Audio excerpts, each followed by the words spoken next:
ఉప ముఖ్యమంత్రి పవన్ కళ్యాణ్ మొదటి సమీక్షలోనే అధికారులపై ప్రశ్నల వర్షం కురిపించారు. పంచాయతీరాజ్, గ్రామీణాభివృద్ది, అటవీ, పర్యావరణ శాఖలకు సంబంధించి 10 గంటల పాటు సుదీర్ఘంగా సమీక్షించారు. పంచాయతీలకు కేంద్రం ఇచ్చిన నిధులు మళ్లించారా అని ఆరా తీశారు.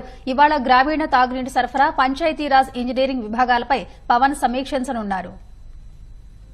విజయవాడ క్యాంపు కార్యాలయంలో బాధ్యతల స్వీకరణ అనంతరం పంచాయతీరాజ్, గ్రామీణాభివృద్ది శాఖలపై ఉప ముఖ్యమంత్రి పవన్ కళ్యాణ్ సమీక్ష నిర్వహించారు. పంచాయతీలకు కేంద్రం ఇచ్చిన నిధులు ఎందుకు మళ్లించారు, సచివాలయాలు పంచాయతీలో భాగం కాదా, ఉపాధి వేతనాల చెల్లింపుల్లో జాప్యానికి కారణమేంటి అంటూ సూటిగా ప్రశ్నించారు. ఉపాధి హామీ పనుల్లో దుర్వినియోగమైన నిధుల రికవరీలో ఎందుకు వెనుకబడ్డారు, ఉపాధి కూలీలకు వేతనాల్లో చెల్లింపుల్లో జాప్యానికి కారణం ఎవరని నిలదీశారు. పవన్ ఎదురైన ప్రశ్నలతో ఉక్కిరిబిక్కిరైన అధికారులు సరిగా సమాధానాలు చెప్పలేక నీళ్లు నమిలారు. ఈ సమయంలో మళ్లీ కలగజేసుకున్న పవన్ తాను లేవనెత్తిన అంశాలపై మరోసారి సమగ్రంగా చర్చిద్దామని, సంసిద్ధులై ఉండాలని సూచించారు.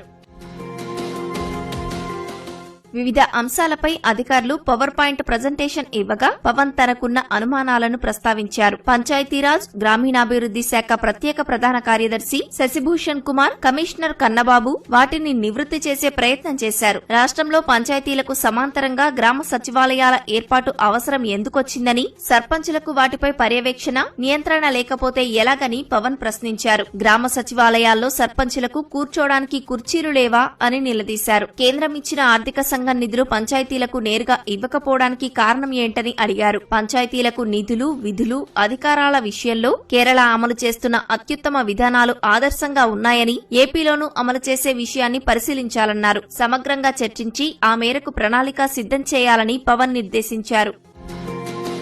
అధికారులు స్వేచ్ఛగా త్రికరణ శుద్దితో పనిచేయొచ్చని అధికారులకు పవన్ స్పష్టం చేశారు. పరిపాలనలో రాజకీయ జోక్యం ఉండదని, ఎవరైనా జోక్యం చేసుకుంటే చెప్పాలని కోరారు. నిర్లక్ష్యానికి గురైన గ్రామీణ ప్రాంతాలను సమగ్రంగా అభివృద్ది చేసేందుకు అంతా కలిసి పనిచేద్దామని పిలుపునిచ్చారు. చెబితే నేర్చుకోవడానికి తాను సిద్దమేనన్నారు. క్షేత్రస్థాయిలో ప్రజల సమస్యలు తెలుసుకుని వాటి పరిష్కారానికి కృషి చేద్దామని చెప్పారు. ఇందుకోసం ప్రయోగాత్మకంగా అరకులో పర్యటిద్దామని సూచించారు. గ్రామాల్లో ఎల్ఈడీ వీధి దీపాల వ్యవస్థను గాడిలో పెట్టాలని, గతంలో విజయవంతంగా అమలైన వ్యవస్థని వైకాపా ప్రభుత్వం పక్కన పెట్టడంతో ఊళ్లలో ఎల్ఈడీలు వెలగడం లేదని గుర్తు చేశారు. ప్రతి ఇంటికి తాగునీటి కుళాయి కనెక్షన్ ఇచ్చే జలజీవన్ మిషన్ పథకం పనుల్ని గడువులోగా పనులు పూర్తి చేయాలని ఆదేశించారు.